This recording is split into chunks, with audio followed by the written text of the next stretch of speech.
Corona को लेकर मध्य प्रदेश के गृह एवं स्वास्थ्य मंत्री डॉक्टर उत्तम मिश्रा ने कहा, देश में सिर्फ मध्य प्रदेश में ही किल कोरोना अभियान चल रहा है। इसमें तेजी देखने को मिल रही है। वहीं तेजी से प्रदेश में कोरोना मरीज रिकवर भी हो रहे हैं। आज प्रदेश का रिकवरी रेट 75% हो गया है। वहीं देश में प्रदेश का नंबर अब कोरोना मरीजों के मामले में 15वें स्थान पर है। रोज 12,000 सैंपल मध्य प्रदेश में लिए जा रहे हैं। वहीं मंत्री मिश्रा ने कहा है, पुलिस को भी अधिकार दिए जा रहे हैं कि बिना मास्क के कोई मिलता है तो उसे मास्क दें और बदले में उतनी राशि ली जाए। साथ ही प्रदेश में अन्य प्रदेशों से जो भी व्यक्ति आएगा उसकी बॉर्डर पर ही कोरोना टेस्टिंग की जाएगी।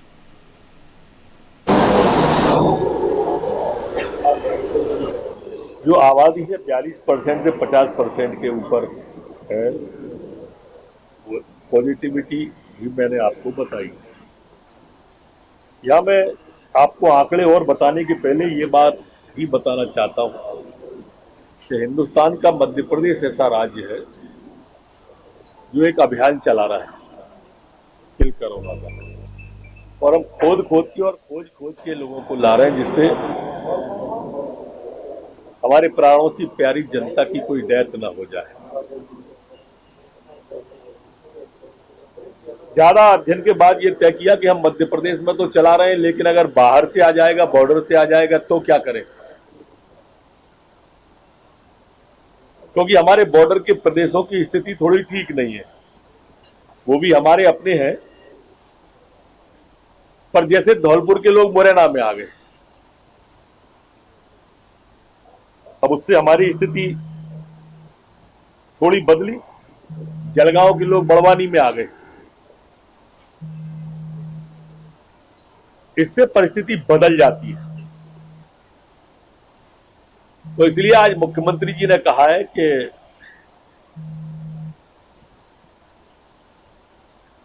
एक इस तरह की मैकेनिज्म को बनाओ और उसके बाद में एडवाइजरी जारी करो कि मध्य प्रदेश के वो प्रभावित प्रदेश जो लगे हुए हैं, उन प्रदेशों से जहां भी लोग आएंगे या जहां प्रभावित जगह है, जैसे मुंबई है, दिल्ली है, वहां कोई जाता है तो वो सबको रिपोर्ट करना होगी, और बॉर्डर पे अंदर आएंगे तो उनकी जांच एक पूर्व की भांति हो, जिससे बाहर से कोरोना, हम मध्य प्रदेश को तो नियंत्रित करने में लगभग सफल हुए, लेकिन बाहर से आने वाले से अभी हम परेशान हैं। उसी के कारण अभी अगर आप पॉजिटिव केसों की संख्या देखें, जो कल 409 हमारे पास में पॉजिटिव आए, इसमें से अकेले मुरैना के 100 से ऊपर थे।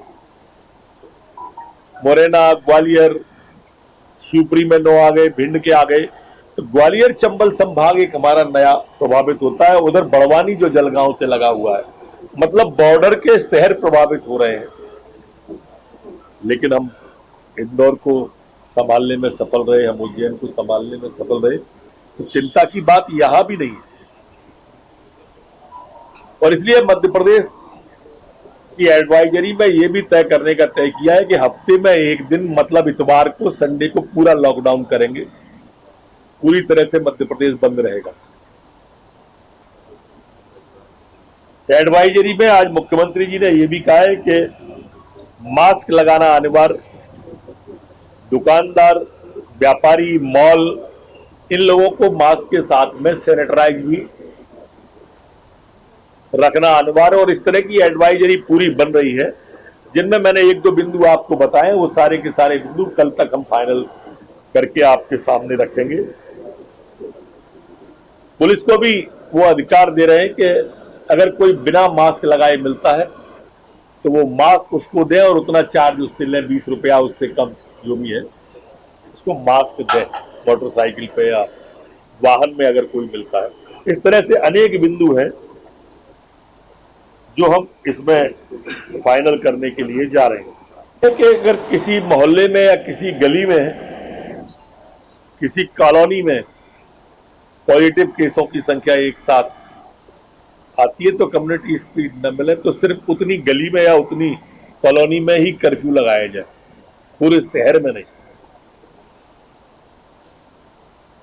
अब मैं बिंदुओं पे आ जाता हूं थोड़े से कि हमारे नए केस कल, जैसा मैंने बताया, 409 मिले।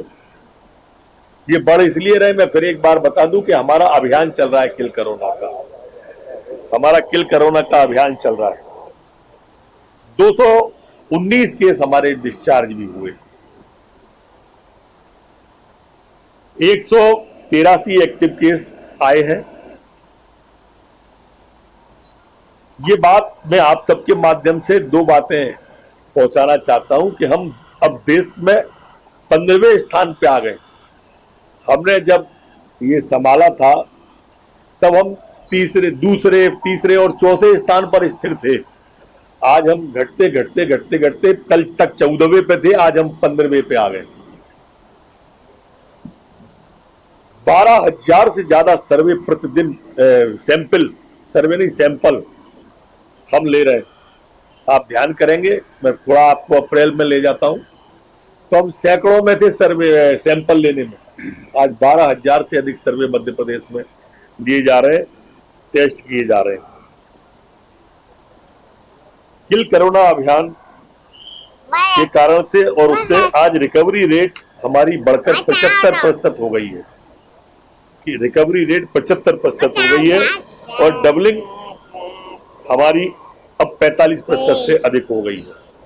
जो भी मुद्दा आता है तो उसमें कह देते हैं सौदेबाजी हो रही है। मित्र देखो, एक बात सुनो आप, वो कभी धोखेबाज कहते हैं, कभी सौदेबाज कहते हैं। मेरा एक छोटा सा सवाल है, आदिकाल से आज तक जो राजा निरंकुश रहा है या जो मुख्यमंत्री जनता के हितों से बेपरवाह रहा है, वहां बगावत हुई है।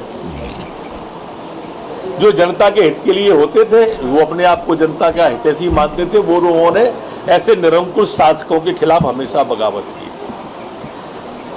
धोखा कहलाता है वो कि हम अपने मैनिफेस्टो में लिखें, हम अपने घोषणा पत्र में लिखें कि हम किसान का 2 लाख कर्जा माफ करेंगे 10 दिन के अंदर, और 10 दिन में नहीं कर पाए तो मुख्यमंत्री बदल देंगे। ये लिखित में उन्होंने डॉक्यूमेंट जारी किया और जनता को धोखा दे दिया। धोखा ये कहलाता है, सत्ताओं के हस्तांतरण धोखा नहीं कहलाते हैं। आदिकाल से होते आए सत्ताओं के हस्तांतरण, और ऐसे लोग जो झूठ बोलते हैं, जो झूठ बोलकर सरकार में आए हो, आदिकाल की बात कर रहा हूं मैं, राजतंत्र की भी बात करता हूं।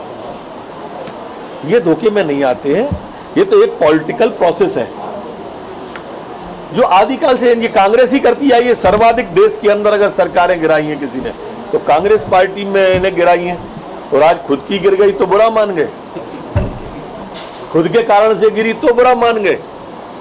अपनी असफलता को ऐसा कह के नहीं छुपाना चाहिए।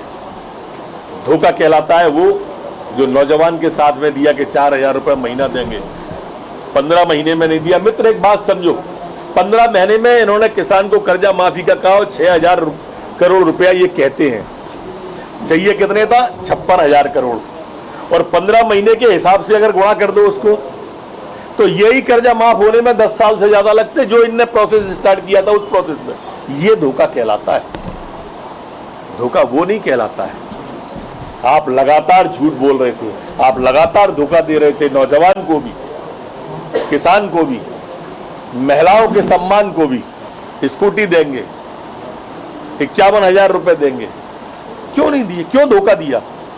ये धोखेबाज है। अपना धोखा छुपाने के लिए, अपनी झूठ छुपाने के लिए इस तरह की बात करते हैं। बहुत बहुत धन्यवाद। साली को भी अरेस्ट किया है। मध्य प्रदेश की सरकार ने पूरी तरह से इसमें मुस्तैदी बरत रही है, और कहीं भी कोई उन पर अभी स्पष्ट रूप परिलक्षित नहीं हुआ है, लेकिन जैसे ही अगर मध्य प्रदेश में कहीं से भी मिलेगा तो बख्शा नहीं जाएगा, पूरी सख्त कार्रवाई की जाएगी। सर ये कांग्रेस देखिए, कमलनाथ जी बड़े नेता हैं, पता नहीं चूहे बिल्ली के बारे में क्यों बोल रहे हैं वो टाइगरों वाली बात को। पर मैं रामायण में एक जगह कहीं चौपाई या दोहा आया है, उसमें कहा है कि जाकी रही भावना जैसी, प्रभु मूरत देखी तिन तैसी। हमारे उनको अगर टाइगर दिखाई देते हैं तो उनको चूहे बिल्ली दिखाई देती होंगे, वो उनका सोच है, ये इनका सोच है। हम इतनी गंभीरता से क्यों ले रहे हैं? सारे मध्य प्रदेश के बालाघाट, मैं गृह के बारे में बता रहा हूँ थोड़ा, उसके बाद अपना आपके सवाल जवाब पे आऊंगा, जाऊंगा नहीं। उसको सर बोलेंगे रविवार एक दिन, भोपाल में जैसे शनिवार रविवार को बजट खुल सकेगी। कल पूरा डिटेल आ जाएगा। मैंने बताया मुख्यमंत्री जी ने कल एडवाइजरी का जारी करने का कहा है, तो आपकी शंकाओं के समाधान सुबह कर देंगे। उठ जाऊं क्या? सर